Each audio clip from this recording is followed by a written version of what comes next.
Assalamualaikum warahmatullahi wabarakatuh. Perkenalkan, saya Mila Arini Lestari dengan NIM C1B019017, Prodi Manajemen di Universitas Jambi. Baiklah, di sini saya akan menjelaskan materi pajak yang berjudul Cara dan Sistem Pemungutan Pajak, Tarif Pajak, dan Fungsi Pajak. Baiklah, langsung saja yang pertama, cara dan sistem pemungutan pajak. Pengertian sistem pemungutan pajak. Sistem pemungutan pajak merupakan sebuah mekanisme yang digunakan untuk menghitung besarnya pajak yang harus dibayar wajib pajak ke negara. Di Indonesia, berlaku 3 jenis pemungutan pajak, yakni 1. Self-assessment system. Ini merupakan sebuah sistem pemungutan pajak yang membedakan penentuan besarnya pajak yang perlu untuk dibayarkan oleh wajib pajak secara mandiri. Bisa dikatakan bahwa wajib pajak memiliki peran aktif dalam melakukan perhitungan sekaligus membayar dan melaporkan pajaknya. Di sini, pemerintah berperan sebagai pengawas dari setiap wajib pajak di dalam sistem self-assessment system tersebut. Sistem self-assessment ini biasanya diterapkan untuk jenis pajak yang termasuk kategori pajak pusat, seperti misalnya untuk PPN dan PPh. Dalam sistem wajib pajak, diharuskan untuk menghitung sendiri besarnya pajak terutang yang perlu untuk dibayarkan. Sehingga bisa saja wajib pajak yang belum memiliki cukup pengetahuan pajak mengalami kekeliruan. Untuk itu, peranan seorang konsultan pajak Surabaya sangatlah dibutuhkan. Tujuannya agar proses dalam perhitungan hingga pajak bisa terlaksana. Yang kedua ada Official Assessment System. Sistem pemungutan Official Assessment ini berbeda dengan sistem Self-Assessment sebelumnya, di mana pada sistem pemungutan pajak Official Assessment membedakan wewenang dalam menentukan besarnya pajak yang terutang pada petugas perpajakan, di mana petugas perpajakan tersebut berperan sebagai pihak pemungut pajak yang dibebankan kepada seorang wajib pajak. Pada sistem pemungutan pajak ini, setiap wajib pajak berperan pasif dan nilai pajak yang terutang akan diketahui setelah dikeluarkannya surat ketetapan pajak oleh petugas perpajakan. Yang ketiga ada withholding system. Dalam sistem pemungutan pajak ini, besarnya pajak yang harus dibayarkan dihitung oleh pihak ketiga, di mana pihak ketiga yang dimaksud ini bukan merupakan wajib pajak dan juga bukan merupakan petugas perpajakan, seperti contohnya dalam pemotongan penghasilan yang diperoleh seorang karyawan, di mana hal tersebut dilakukan oleh seorang bendahara, sebuah instansi atau HRD dalam sebuah perusahaan. Jadi, karyawan yang bersangkutan tidak perlu lagi untuk mengurus pemotongan pajak dan pembayaran pajak miliknya. Pastikan urusan pajak Anda terselesaikan dengan baik dengan bentuk konsultan pajak. Selanjutnya ada tarif pajak.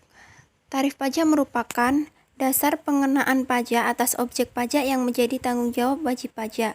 Biasanya tarif pajak berupa persentase yang sudah ditentukan oleh pemerintah. Ada berbagai jenis tarif pajak dan setiap jenis pajak pun memiliki nilai tarif pajak yang berbeda-beda. Dasar pengenaan pajak merupakan nilai dalam bentuk uang yang dijadikan dasar untuk menghitung pajak terutang. Secara struktural, tarif pajak dibagi menjadi 4 jenis antara lain. Yang pertama ada tarif progresif. Tarif progresif merupakan tarif pemungutan pajak yang mana persentase akan naik sebanding dengan dasar pengenaan pajaknya. Di Indonesia itu sendiri, tarif pajak progresif ini diterapkan untuk pajak penghasil PPh, wajib pajak orang pribadi seperti lapisan penghasil kena pajak atau PKP sampai 50 juta, tarif pajaknya 5%. Lapisan PKP lebih dari 50 sampai 250 juta, tarif pajaknya 15%. Lapisan PKP lebih dari 250 sampai 500 juta, tarif pajaknya 25%. Lapisan PKP di atas 500 juta, tarif pajaknya 30%. Kedua ada tarif degresif.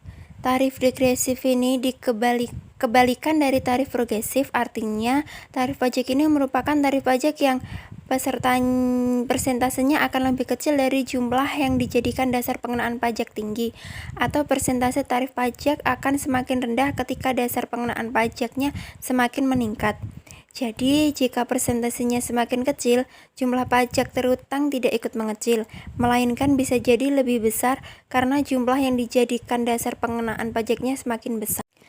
Ketiga, ada tarif proporsional. Tarif proporsional merupakan tarif yang persentasenya tetap meski menjadi perubahan terhadap dasar pengenaan pajak. Jadi, seberapapun jumlah objek pajak, persentasenya akan tetap. Contohnya adalah pajak pertambahan nilai 10% dan PBB 0,5% dari beberapapun pajak-pajaknya. Keempat, tarif tetap atau regresif. Tarif tetap atau tarif pajak regresif adalah tarif pajak yang nominalnya tetap tanpa memperhatikan jumlah yang dijadikan dasar pengenaan pajaknya. Tarif tetap juga dapat diartikan sebagai tarif pajak yang akan selalu tetap sesuai peraturan yang telah diberlakukan, seperti bea materai dengan nilai atau nominal besarnya 3.000 dan 6.000. Pada dasarnya, tarif pajak dipungut berdasarkan atau sesuai dengan pengelompokan jenis-jenis pajak. Selanjutnya ada fungsi pajak. Pajak mempunyai peranan yang sangat penting dalam kehidupan bernegara, khususnya di dalam pelaksanaan pembangunan karena pajak merupakan sumber pendapatan negara untuk membiayai semua pengeluaran termasuk pengeluaran pembangunan. Berbagai fungsi pajak pada uraian di bawah ini. Pertama, fungsi anggaran atau budgetier. Sebagai sumber pendapatan negara, pajak berfungsi untuk membiayai pengeluaran-pengeluaran negara untuk menjalankan tugas-tugas rutin negara dan melaksanakan pembangunan. Negara membutuhkan biaya. Biaya ini dapat diperoleh dari penerimaan pajak. Dewasa ini pajak digunakan untuk pembiayaan rutin seperti belanja pegawai, belanja barang, pemeliharaan, dan lain sebagainya. Untuk pembiayaan pembangunan, uang dikeluarkan dari tabungan pemerintah, yakni penerimaan dalam negeri dikurangi pengeluaran rutin. Tabungan pemerintah ini dari tahun ke tahun harus ditingkatkan sesuai kebutuhan pembiayaan pembangunan yang semakin meningkat, dan ini terutama diharapkan dari sektor pajak. Kedua, fungsi mengatur atau reguleren.